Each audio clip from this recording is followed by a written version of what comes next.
I hoped Maine could lend me a car to get to the coal mine.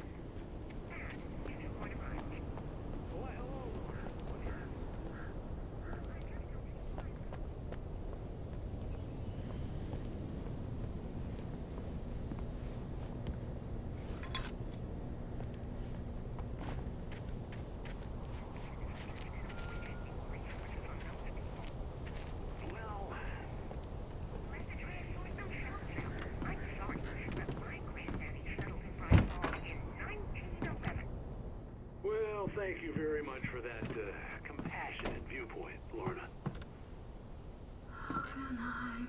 Oh, here's a little surprise. The famous writer Alan Wake just walked in. Folks, I'm going to see if I can talk him into an interview. Come on in, Mr. Wake. Oh, I'm so glad you could find the time to do this, Mr. Wake. Nowhere to run now, Dan Brown. You back away from me. Don't hurt. Whoa. Everyone calm down. Put the gun down. We're all friends here, right? Cool your jets, Nightingale. We got him. Judas Priest! What the hell's the matter with you? There's a civilian in there.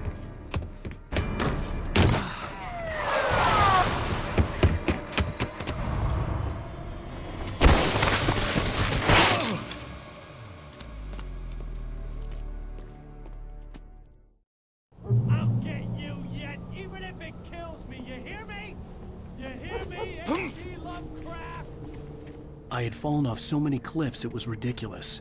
That's what you get for naming a book The Sudden Stop. It was probably good I hadn't had the chance to tell Maine where I was going. I'd have to lose the cops and find my own way to the mine.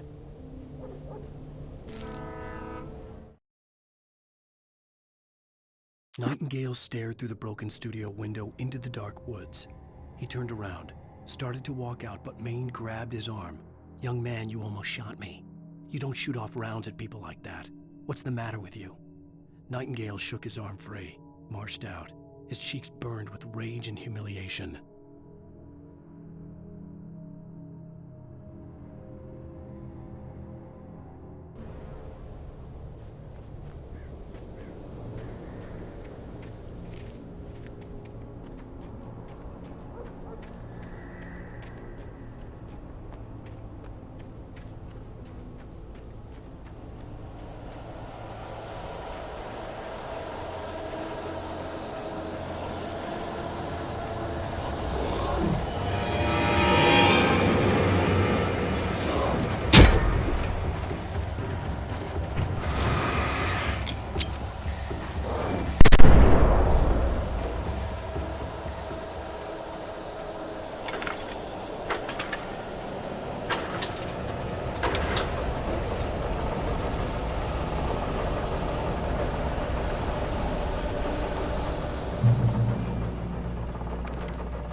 There was no sensible reason for the power company work lights to be here. It was almost as if they'd been left for someone like me to use.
Sarah trusted her gut, and her gut said Agent Nightingale was an asshole.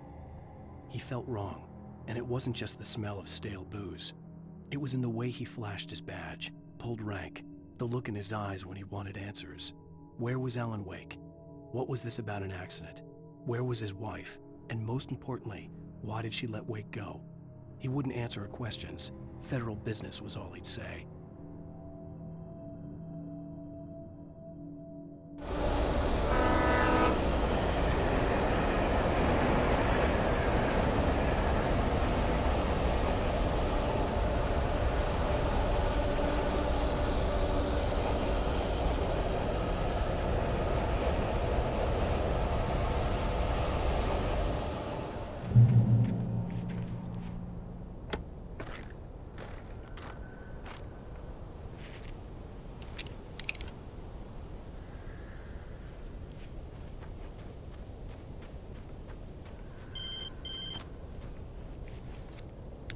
Hello?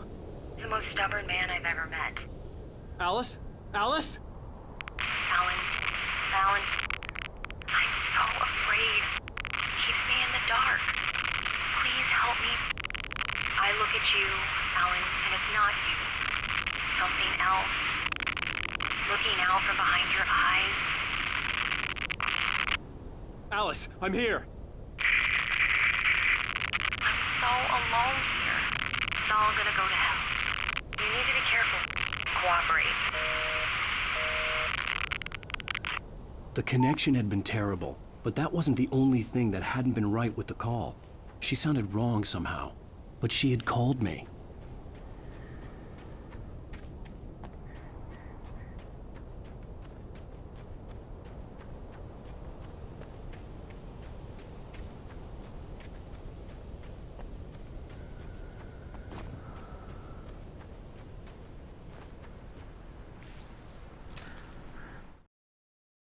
The pipe wrenched itself loose from the bridge's steel framework. Wrapped in darkness, it floated in midair, twitching. For a moment, I didn't understand what I was looking at. The heavy object lurched at me with impossible force. I threw myself out of the way, but just barely. When I turned my flashlight on it, it shook in a dark rage before it flew at me again.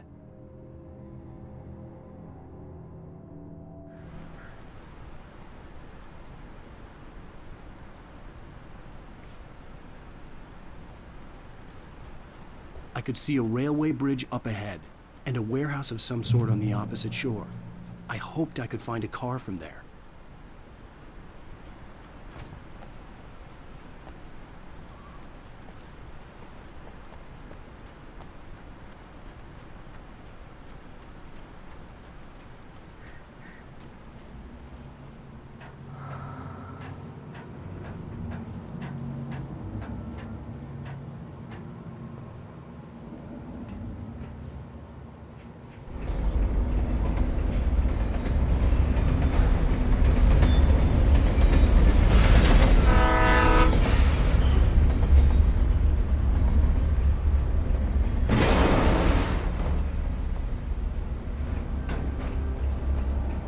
The darkness that was pursuing me was growing stronger, and it was taking over everything in its path.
I slammed the door shut right in his smug face.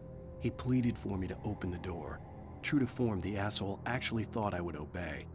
I had no sympathy left, no guilt either, not for him. I took a moment to savor the scream. I bet I had a smile on my face. It was all that I had time for. The dark presence was inside the lodge with me.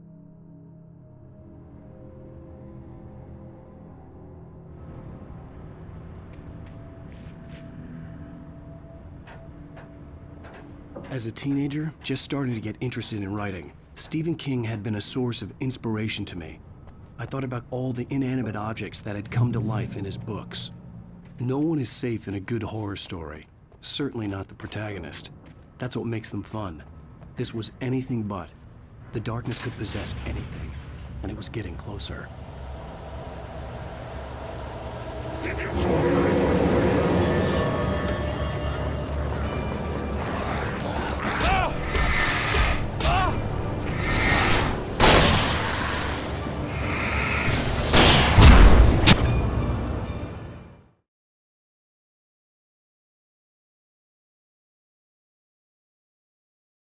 That had come to life in his books.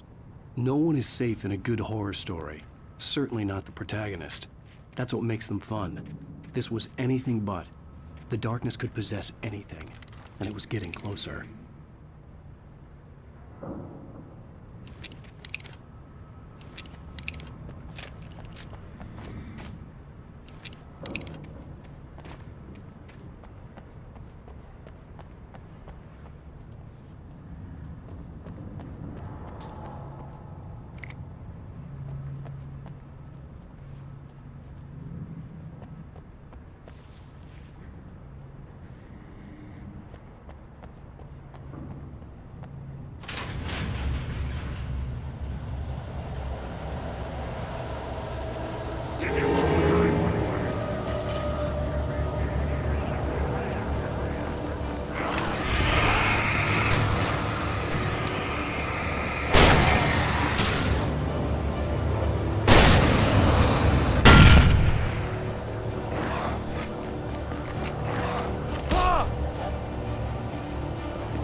darkness surged towards me, sucking everything loose from the ground into its depths, tugging at my clothes.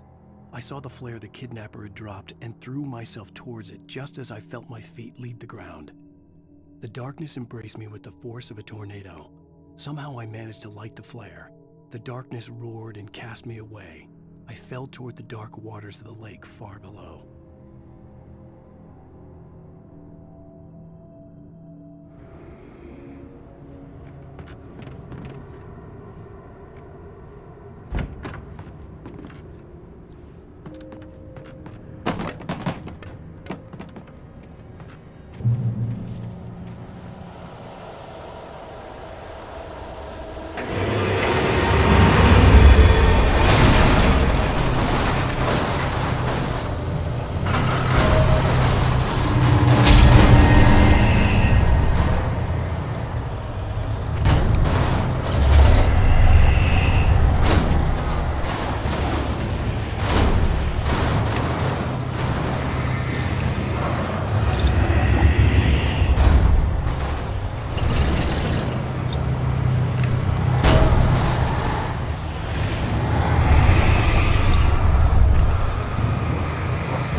I had never been this glad to see the sunrise.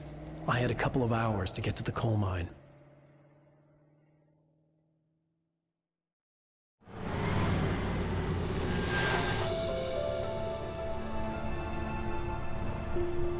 The coal mine wasn't far now.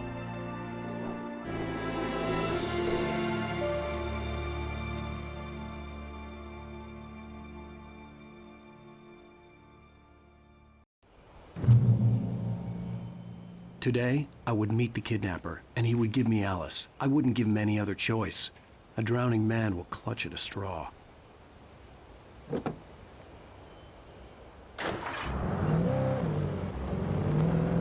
Little by little, without realizing it, I'd come to believe that the story in the manuscript was coming true.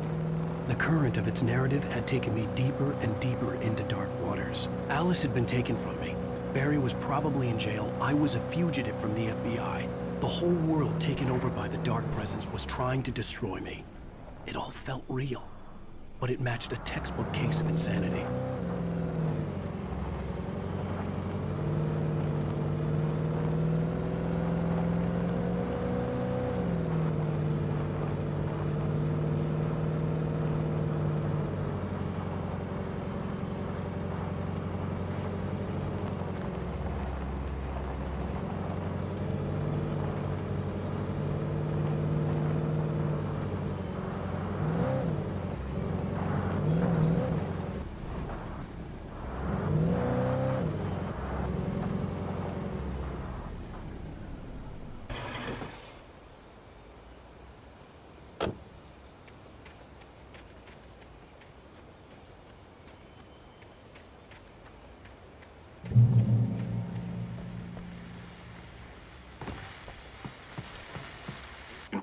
This is Pat Maine, and you're listening to KBF-FM. Folks, I want to apologize for kind of abandoning you to that looping music track last night, but I was detained.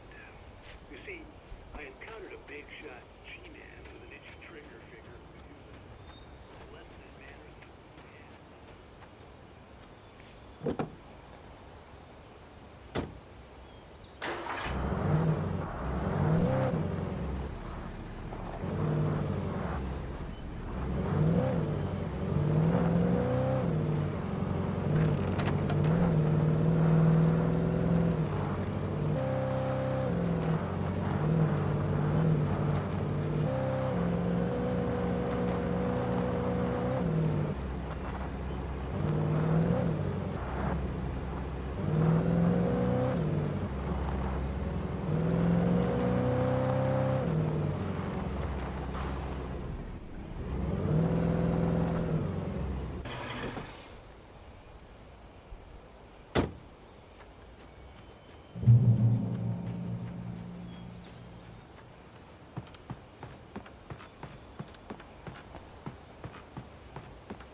Welcome back to KBF FM.